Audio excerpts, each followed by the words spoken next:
back to Aura's Little Bravo and Reality TV with Jessica. I have a good one for you guys today. I'm going to be recapping the latest episode of The Real Housewives of Potomac, Season 8, Episode 10, titled Friendship is Mother. So yeah, let's get started. I think this episode really was, it only had one group event towards the end, which is Candiace's event.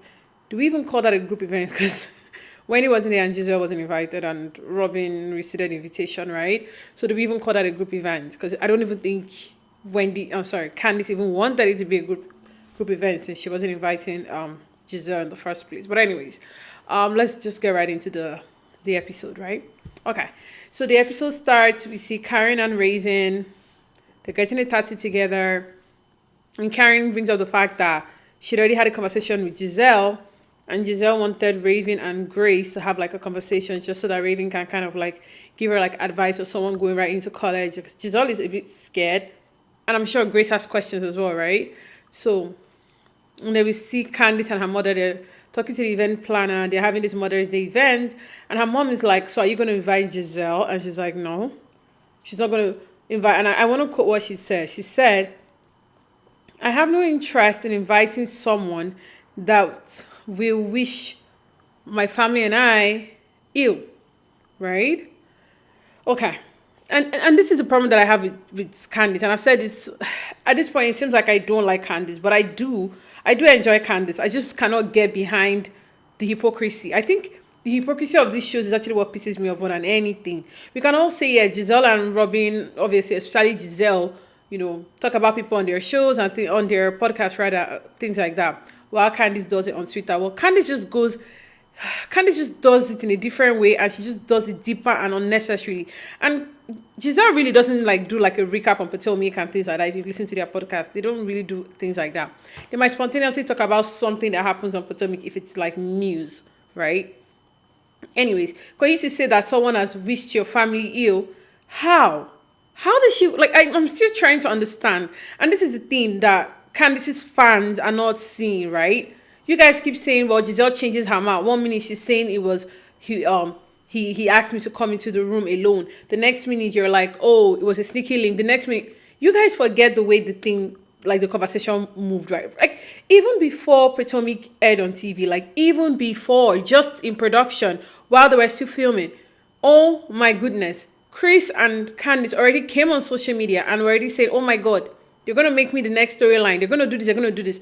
And everyone was already hating on Giselle because, as usual, everyone is like, oh, Giselle has no storyline. She's always going after the husband. So I don't think anybody was even on Giselle's side. So from the beginning, nothing happened to your family, like, reputation-wise. If anything, it even gave Chris, more likability as far as the fans are concerned. Because people are, like, feeling bad for him. Like, oh, my God, this guy, they just tried to mess up his life, I would say, right? Just trying to mess up his life. But for you to now change the whole thing, Candiace, I just don't understand. In the sense that now, how many times do you need an apology to be tendered? An apology was tendered at Ultimate Girls Trip. And now remember, while they were filming, you were already pissed, right? So you came on social media, your husband and yourself, and talked about the whole thing. Okay. The internet, the audience, everyone was for you. Even the producers on the show, because he saw the breaking of the fourth wall and things like that, and the flashbacks and everything. Good. The moment the show is done, you guys go film Ultimate Girls Trip. Now, at Ultimate Girls Trip, Giselle apologized. You're not having it. And okay, no problem. It was still all, sore and whatever. Oh, prior to that, even on the show, Giselle even talked about it a bit more. Obviously, now, if we're going to talk about the fact that Giselle plotted with Ashley and Deborah, why are you not mad at Ashley? So Ashley plotted. Let's say, for example, right? Ashley plotted. Ashley brought her friend Deborah, right?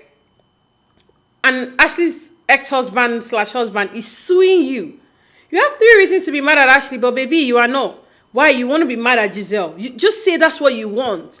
You want to be mad at Giselle, and it's okay to be mad at Giselle, but like, come correct. Don't keep bringing up this on my husband, because she wasn't the only one who said anything about your husband. She wasn't. And hers was something that she actually even told Robyn months ago. And she consistently said, he did not touch me. I just felt uncomfortable when he says, I am like a single woman that already everyone is like, oh, where's your man? Where's your man? Where's your man? Now I have to be in a room alone with a guy. I'm like, and he was looking drunk too, which everybody already said he was anyway. So it's not like she said something new, right? But allegedly, I guess. And then now you're going to change the whole thing and get upset. Now, did Giselle start changing her words, saying sneaky leak, oh, watch that guy, he's a this, he's a that? Yes, she exaggerated, and that is what she kept apologizing for. She apologized for that at Ultimate Girls Trip.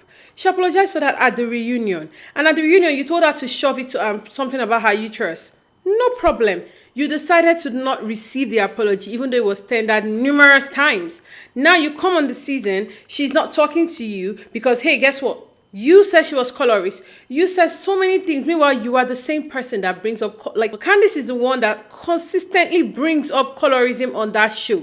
And I think she got it from the fans. And this is the problem. We as fans, right, we get to tweet and make videos and comment on all these things, but we're not being paid by Bravo. But when you listen to us a lot and you get your, your validation from what we're saying, you're just going to get yourself to the unemployment line. And that's what Candiace is doing. She just wants to please the Twitter fans and just please her fan base. So when the fan base picks up colorism, Candiace brings up colorism on the show. When the fan base brings up this, Candiace brings it up on the show. Baby, you are just, you're doing yourself a disservice. Me watching the show, I never saw colorism. I never did, and I'm still waiting to see it. When Wendy joined the show, Giselle and everyone were friends with Wendy. And Wendy and Giselle had a fallout. It is what it is. It has nothing to do with Wendy's color. You and Giselle were friends, down to even Giselle took your side with the whole Monique situation. Oh, then you didn't think she was colorist, right? Oh, then you didn't have any problem with it when she was on your side. But then all of a sudden now she's colorist, she's everything horrible, she's like a monster, she's whatever. Anyways, so she's not inviting Giselle to her thing. It is what it is. We see Giselle, Karen, Raven, and Grace go for this, they go meet up at lunch or something, and it's really nice to see, look, Karen and Giselle are the core of this group. There is no way that I see Potomac without Giselle and Karen. Giselle was only shown, she literally had one scene the entire episode, and she was still trending on Twitter. Like, guys, I don't know, say what you want to say about Giselle, but you guys love to talk, you guys love to hate on her, that's for sure. And I think same goes for Candiace too. We people that know her like biggest fans, we get to like rip on her a bit, right? We love to rip on her. So anyways, we see a little bit of Wendy. Look, this is the problem that I have with Wendy. She's so forgettable sometimes. But this is my problem with Wendy. And I'll say this just because of storyline. Now, I don't even know if I'm a fan of storylines anymore, because I feel like we already know it's a production. Like, we're not being naive. We know how reality TV works. So do we still care about storylines per se? Like, how do you guys feel? This is like, I'm just asking this question because I don't know how I feel. I'm kind of conflicted. Sometimes I'm like, okay, what's your storyline? And then other times I'm like, who cares if you have a storyline? Give us entertainment, right? So I don't know where I stand sometimes. Like, I get conflicted. Like on Beverly Hills, they really don't have storylines. They just go, and wherever the show is. They don't really like pander to like storylines. Even at Jersey, they don't really do storyline. They just do whatever, right? So I really want to know, where do we stand on like having a storyline, like what's happening in your life this year? Because if that's the case, like I think Wendy's storylines are just fake. You guys already know how I feel about Wendy. Wendy is the fakest person on Real Housewives of Potomac. I know everybody says Giselle doesn't show her life, blah, blah, blah. Wendy doesn't show anything. Nothing. We know nothing about Wendy. Not everything is rehearsed. Everything is fake. We've never met one real scene of Wendyosefo since the first minute we met her. Same again this episode. She's like, oh, I'm trying to do a talk show. I'm sorry, the only Wendy that I recognize for a talk show is Wendy Williams, so I don't even care what Wendyosefo is doing. But she's like, hey, I'm going to do a talk show. It's going to encompass this. It's going to encompass this. She's just saying, even the producers were like, what are you even talking about? But hey, everyone wants to eat, right? Of course, you're going to get the job. It doesn't make sense. No. Just say I'm starting a YouTube channel and just start your YouTube channel, and like say, hey, come and see what I'm doing. I'm going to do a little bit of politics and a little bit of pop culture. That's about it. I don't know why she just complicates things for herself and makes it this whole thing, because she's trying to make it storyline. And that's why I say I don't know if we care so much when we're talking about storylines, or do we just watch and say, okay, if you're entertaining, right? We see Nneka and Nneka's sister, Njideka, that's her name. Look, I don't know how I know how you guys feel about Neka. I think I'm in the minority that actually enjoys Neka, and I feel like she deserves a season 2, just because I feel like she wasn't given a fair shake because of obviously the whole Wendy nonsense, and we're all tired of it. Like we're all over it, and I see preview of next week's episode. We're still going to talk about it again, so not even looking forward to that nonsense. But for now, it was nice to see like she's bringing the richness back to Potomac. Like when we saw the house and finding out the way she grew up and things like that was really nice, you know. I don't know. I don't want her to leave. I want to see a season 2 with her. Like the same cast, but I don't know if it's possible. I think this season was just so bad. Like they're so divided. I don't know if Bravo will let them all come back. I think there's going to be some shakeups, which is just going to be bad.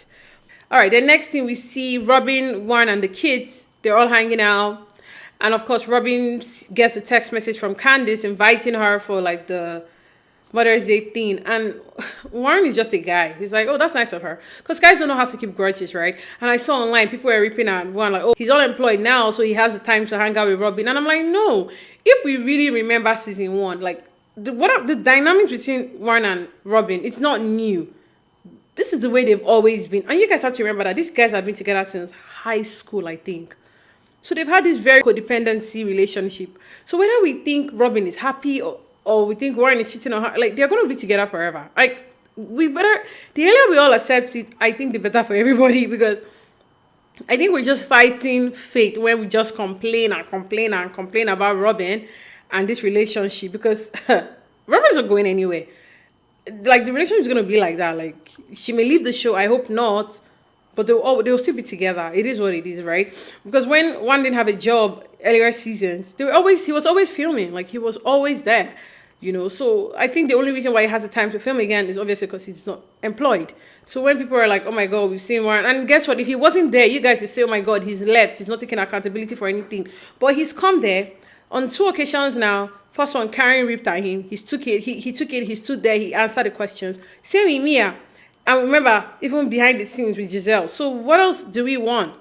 You know, and his story has been consistent. Might be a lie, but he's kept up with, you know, like as Mia said, you know, he and Robyn, they've realized their story and they're sticking to it. So whatever. Anyways, they get to Candice's, we get to Candice's event. We see Ashley and her kids. Well, there's really nothing to talk about there. So we get to Candice's event. And when we get there, Karen gets there. We meet Candice's friend, Kiana, but I guess we get to see her later in the season because we know what happened behind the scenes, right? They had the fight at the bar. But we see Candiace, we see Neka and her sister, Ashley and her mom. Karen comes alone. Mia comes alone. And who's there again? I think that's about it. Yeah, I don't think I'm missing. Oh yeah, of course. Charisse came with her kid. How can I forget? Charisse was there. And you could see Karen was already like uncomfortable, like, oh my God. Which I enjoy the fact that it wasn't Giselle bringing Charisse in this time around. It was Candiace. Because when it's Giselle and Robyn, it's a problem. So now that it was Candiace, everyone is all quiet now. Now no one's complaining that, oh, Charisse is there, because it wasn't the Green Eye Bandits that brought Charisse in this time around. And next thing, Charisse just starts asking, actually, the questions that we all want to hear, like, yo, what's going on with your divorce? And look, we all know that Ashley's not going to divorce Michael. Why? Because she's still benefiting from it. Like, she's just losing if she gets a divorce at this point, right? So she's like, I'm not in a hurry to get a divorce. Like, why should I? I'm living my best life. I'm living away from him. And I still get to call him my husband if I need him to be my husband. I don't think Ashley's going to be divorcing Michael anytime soon. So, like, I don't know why everyone is like, oh, Ashley's not going to divorce Michael. Like, oh, divorce him. No, she's not going to divorce him. She's not. Why would she? Oh yeah, so when Charisse is telling Ashley, like, hey, why don't you hurry up and sign the divorce papers? What are you still waiting for? And then Charisse is in her confessional, like, oh, when it was my divorce, I signed that papers. I wasn't, girl, roll the tape. You didn't even want your husband to leave you, and it took you like a long time to get yourself. Reason why you couldn't even actually participate on the show. So what are you even talking about? But anyways, then we see Neka coming in, but Candice on the phone with Wendy. And Neka is just standing there like, okay. It's just so bad timing that of all the times that Candice will be on the phone when Neka is coming, because at this point we're all like, okay, we need to see Neka like not talk about Wendy, right? It's just so that we see a different side of her, which we already saw with her sister, but like the entire episode. Neka asks Candice said, oh, you're talking to Wendy, she's not coming. And Candice, I know she's not coming. She had this book event thing, and Ashley's like, well, we all know that. She's obviously not going to be here because she's going to come with her mom. She's going to have to face Neka, and Neka is her sister. Wendy is a liar, we all know, and she's going to deflect. I'm not saying that her book signing wasn't happening the same time and all of that, but like, conveniently, you're like, whoo, thank goodness, and she just dipped. That's what I think happened. Anyways, Cherise also brings up to Mia that, hey, you know what? I hung out with Jacqueline. Look, I think I'm in the minority that was disappointed that Jacqueline didn't come back this season. I thought she was a perfect side character. Like, I enjoyed every single scene of Jacqueline was last season. I don't know why she didn't come back. It would have been nice for her to come back this season. But anyway, Cherise is like, hey, I had lunch with Jacqueline and Ineka. So Ineka has even met Jacqueline. So I'm hoping they're trying to bring Jacqueline back on the show because that would be great. And of course, Ineka is like, yo, Mia, this babe was saying so many. Anyway, Cherise is the one that told Mia, like, she's saying so many unfavorable things about you. And then Neka tells us at the confessional, like, Becky hasn't forgiven Mia. So she's telling Neka every single thing about, I guess, everything that's transpired between Mia and Jacqueline, right? Oh, and something funny happened, guys, please. Candice's event is... It's just true, Candice. Candice is not interested in investing in the friendship of the show. She sees the show as like a check. She probably was doing that prior to the whole thing with Monique, but the making after that Monique thing, she just saw this platform as a check. I'm going to use this platform to get my music rolling, and that's it. How can you, in the middle of your beautiful... Oh, by the way, I might not like Candice, but my goodness. 10 over 10. The decoration, the venue, 110%. So I give her like 10 on that. But why are your guests in the middle of their meal, you tell them to leave their meal to come listen to you sing from your first album? Whatever. And I don't even want to talk about the music. She sings, it is what it is. Whatever. That's where we see the end of the event. Then, this is the part we've all been waiting for, and this is really the part I wanted to even start with, but I think it's going to be end on this part. So Candice meets with Robyn. Candice is seated. Robyn comes in. A few minutes later, they're both seated, and then they start talking. Now, in her confessional, Candice is saying, you know what, I don't even think it's that serious. Like, I don't think it's something that we cannot resolve. Like, it's not that deep. And even today on Watch It Happens Live, she's like... she didn't do that she just had like an op-ed on Twitter. Like she doesn't see that she did so many things, right? Look, you can say everybody in the cast tweets about everybody, which is not true, but you can say that. But you did not even see Mia, and Mia is not as close to Robyn as you claim that you were, even tweet things like that. You went far, Candice, to the point that you basically wanted her fired. And that's why Robyn said it, that you were asking for something. You wanted consequences to be done. You wanted something. And we all know what Candice and Chris wanted, because they even said it. Chris said it like, yo, demote them. Chris said it. And Candice even implied it as well. You know, so women on our show, they don't show their whole life story. Candice... We know that you're a stepmom. We've never had any story about that. And on Watch What Happens Live today on the after show, Candice even said, oh, it took a while for me to like warm up to my stepkid's mom. So why haven't we seen any of this on TV? Let's see. Because it might be detrimental to your kids? Or because Chris would not like it? Instead, we're shoved with your freaking music every day and night. That's your real life. Why aren't you seeing it? Why aren't we seeing that side of you? This is the hypocrisy I'm talking about. Everyone wants to knock somebody out for not saying something. How can nobody in their right senses would have issues in their marriage or in their family and has somewhat resolved it internally months ago, and they start filming a show and you're like, hey, you know what? I want to destroy my family more online. Hey, Bravo, come shoot us, right? My husband cheated. Are you guys joking? Nobody would do that. So why are they now saying, why is Robyn not doing that? And if Candice wants to get upset with the fact that, oh, Robyn, okay, this was happening in your own family and you guys internally resolved it. However, your best friend was trying to come out and say, my husband did something to her. That's okay. Bring that up. But then don't say she plotted, because if she plotted, guess what, babe? She would have never been on your side. She even told Giselle there and then, like, he never touched you. It's not that serious. It's okay. You're feeling uncomfortable. But let's move on from this.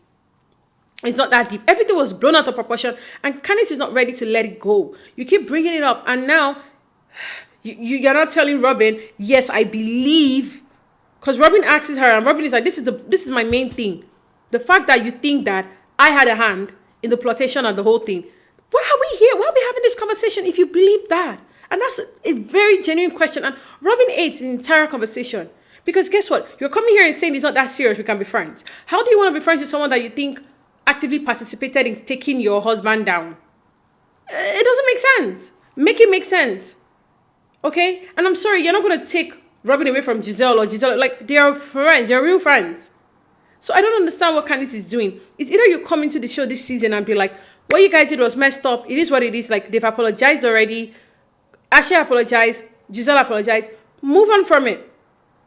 But no, you don't want to move on. Instead, you're like, okay, I'm going to go after Robyn. And then you're going to say, you know what, we should be friends. And then on What Happens Live, you're ripping at her. You're ripping at their podcast. And then at the reunion, you bring your freaking crocodile tears again and start crying.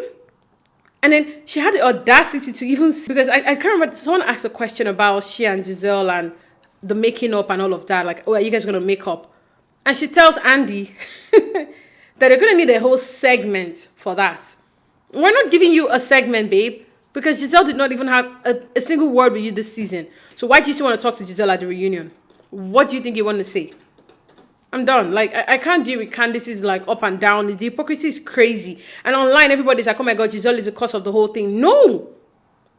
How many times can somebody apologize for you people to be able to move on? If you're going to move on, you're going to move on. If you don't want to move on, then it is what it is. So now, Giselle has said, okay, you know what? I've apologized already. I'm done. I'm not talking about it again. And I can understand where she's coming from because they've talked about it on the show, on Ultimate Girls Trip, and at the reunion. Enough. It's done. Let the mouse go. But now you want us to bring it up again at the reunion. No, Candiace, we're done. And I saw online, everyone was like, oh my God, Andy doesn't like Candiace. Can you blame him? Someone that is going on Twitter complaining about the show, complaining about production, complaining about the cast. How do you want your employer to be happy with you? Whatever. It is what it is at this point.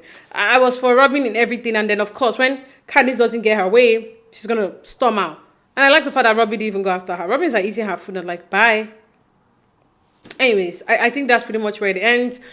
Potomac is giving broke, guys. I don't know what we need to do for these girls to go abroad. Like, Beverly Hills is going to Barcelona next episode. But where are they going to? They're going to, sorry.